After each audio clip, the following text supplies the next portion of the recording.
La chronique du jour. La chronique du jour. Jérôme Carlos.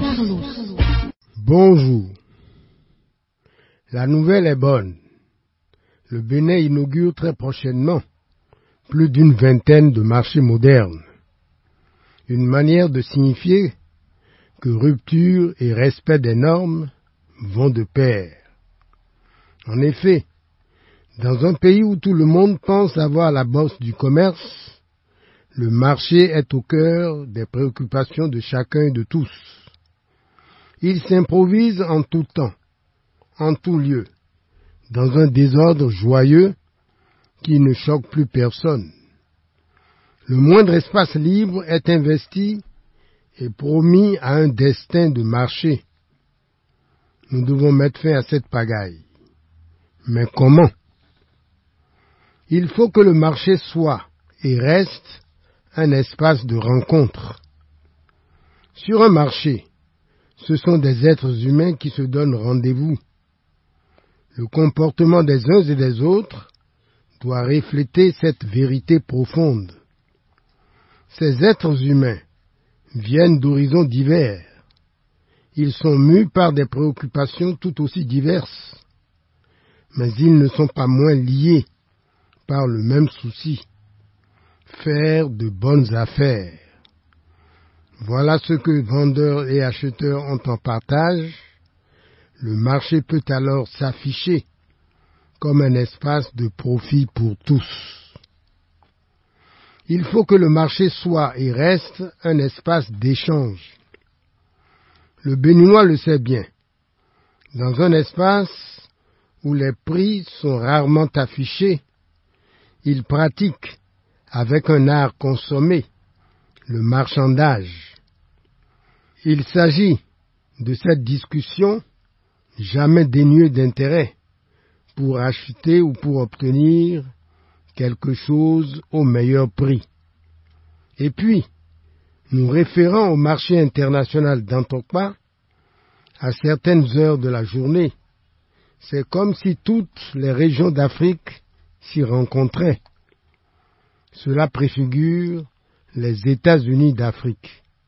Nonobstant les machinations des gardiens de l'ordre ancien, des nostalgiques des frontières coloniales, il faut que le marché soit et reste le baromètre de la santé économique du pays. Nous nous souvenons des bons conseils de nos maîtres à l'école de journalisme. Ils nous recommandaient, pour les besoins de nos reportages et enquêtes, notamment en pays étrangers, la visite des marchés. Ce sont de fabuleuses sources d'informations.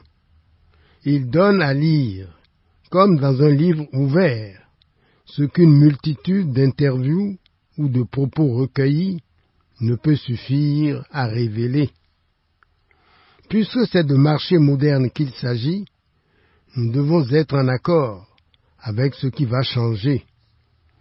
En tout état de cause, pour vivre la modernité qui s'annonce, un shampoing mental est nécessaire.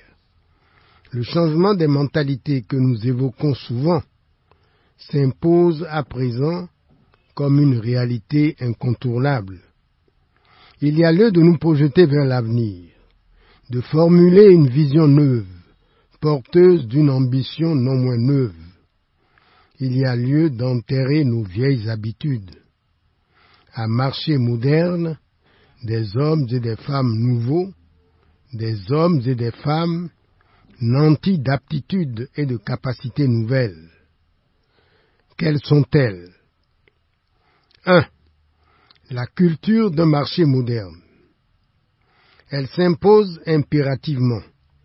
Nous évitons par exemple de faire de nos marchés les antichambres de nos appartements privés. Les marchés sont des espaces publics à vocation commerciale. Ils ont une heure d'ouverture et une heure de fermeture.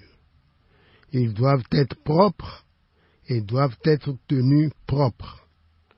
C'est de l'ordre d'une exigence catégorique. 2. La gestion d'un marché moderne. Ceci en termes de direction et d'administration des hommes et des choses, en termes de mobilité, de sécurité, de sûreté, en termes de participation démocratique de toutes les parties prenantes, en termes de contrats qui engagent et obligent les usagers, précisent leurs droits et devoirs.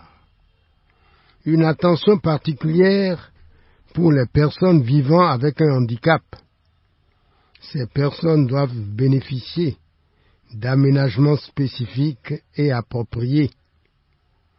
Voilà un faisceau d'exigences sur lesquelles il ne faut ni transiger, ni se compromettre. Du reste, il n'y a pas de honte à s'inspirer des exemples des autres, des modèles de succès. 3. La maîtrise de la croissance et du développement d'un marché moderne.